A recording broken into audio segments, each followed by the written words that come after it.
A local man battling terminal cancer writes a unique letter to a thief who targeted him in Italy.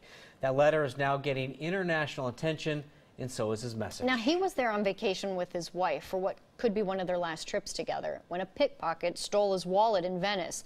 Our Amy Frazier met with him today at his Clark County home to find out more. Amy? Jennifer, the letter he wrote to the thief ended up on the front page of the newspaper in Venice. But it isn't about the money he lost or the anger he felt.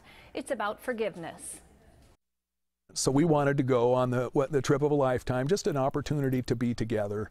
In July, Mike Veley and his wife took their dream vacation to Italy. A much-needed trip as Mike continues to fight a blood cancer. With the cancer, you never know, none of us really do. They arrived in Venice and waited in line for boat tickets. And people are bumping and jostling, which is perfect grounds for a pickpocket. Mike is a former jail deputy. His heart dropped when he felt his back pocket. His wallet was gone. Mike turned to his wife. And I see almost immediately two things on her face I could read.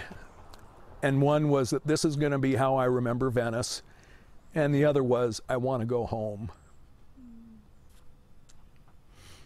So I knew right away that I had to do something to get the thing back on track. If I didn't somehow forgive this person, that the anger would continue. So he wrote a letter to the person who stole my wallet.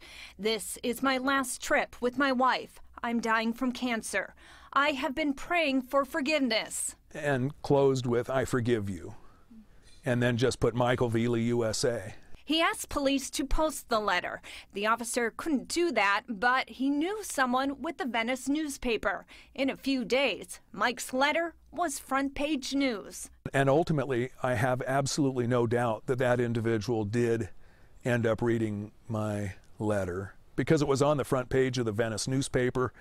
And it was a very foreign concept to the Italian people to forgive. He hopes it makes a lasting impression on the thief and anyone who hears his story. There's a lot more to it than just some 60-year-old guy losing his wallet in Venice. It's far more reaching than that. And Mike says multiple people have responded to his letter, including the mayor of Venice and the president of the Gondoliers, all offering him a place to stay. He had to return to Washington State for chemotherapy, but he says it feels good to see others embracing forgiveness. Back to you.